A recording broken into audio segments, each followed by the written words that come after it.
Nothing like a little fresh air to blast the pandemic cobwebs out of your skull. And where better to do it than Toronto's High Park? 160 hectares of lush vegetation, just a couple subway stops and a gallon of hand sanitizer away. However, a slightly disturbing feature of the park is this: Wendigo Pond. Now, a Wendigo is a horrific monstrosity from native lore, which begs the question, why would anyone name a perfectly nice pond after a nightmarish creature? You might as well have called it Vampire Lake or Werewolf Marsh. Full warning, the story behind the name may very well chill you to the bone, because I am Crowscratch, and you're in Haunted Toronto.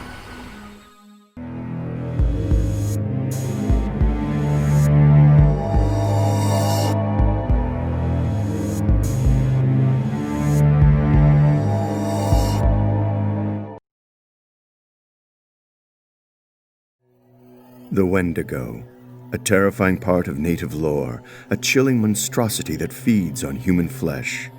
But the term Wendigo also describes an infectious spirit that haunts the dead of winter, the starving time.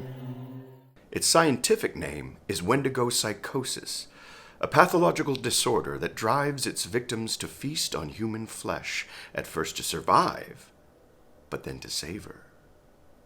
In fact, in Alberta in 1879, a Cree man named Swift Runner, a respected member of his community, was convicted by a federal court of Wendigo psychosis and was hanged by the neck until dead for the crime of slaughtering his family and eating them. Google it. It's a matter of historical record. In the deep of winter, he killed and ate his wife and 5 children, despite the fact that there was plenty of food at a fort not a day's hike away. So why is there a Wendigo pond in peaceful pastoral High Park? Well, there are several theories, but I say it's because of Cloyd Patterson. Cloyd worked as a mortician's assistant at the Binchfeld Funeral Home on Dupont Street. Cloyd had been a fur trapper in northern Ontario, but in the winter of 1881, he and his business partner, Jean-Jacques Carreau, became imprisoned in their cabin by one of the most brutal, harsh Canadian winters ever. When spring came, Cloyd claimed that Jean-Jacques had been out hunting and was devoured by wolves, leaving no remains. He vowed never to set foot in the woods again, and so moved to the safety of civilization, Toronto. But what Cloyd actually came looking for were easier hunting grounds.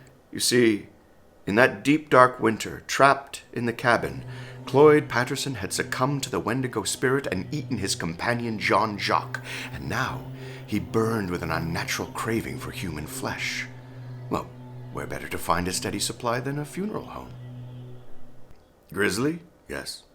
Ghoulish? Ooh, definitely. But his plan worked.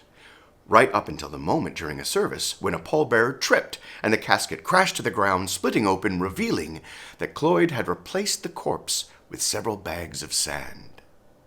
The police went to Cloyd's apartment and there made a horrific discovery. Human bones, gnawed to the marrow, had been piled together like macabre Jenga pieces, creating an altar to Cloyd's depraved appetite. The papers went wild with the story, and a citywide manhunt ensued. But Cloyd had hightailed it to the wilds of High Park, vanishing into the brush. And he may very well have gotten away, disappeared forever, had it not been for a freak snowstorm in the middle of October. Blinded by the blizzard, Cloyd stumbled out onto the thin ice of this very pond, plunged through, and froze to death. His body was recovered in the spring and taken to the coroner's office, and there, the horrific becomes the haunted. Because despite being placed in front of a roaring furnace, the corpse of Cloyd Patterson remained frozen solid for a full 4 days, still held in the icy clutches of the Wendigo curse. And thus ends the tale of Cloyd Patterson, the cannibal king of Carlton Street. If you're craving more deliciously dark tales, then feast yourself on my Tales from the Haunted Library series of short stories and novellas, spine-chilling scares marinated in horror and enjoyed by the most discerning of palates. Just go to www.crowscratch.com or visit your local Amazon site.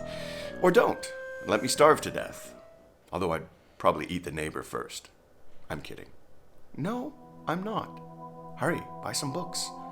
I am Crowscratch, Until later, ciao.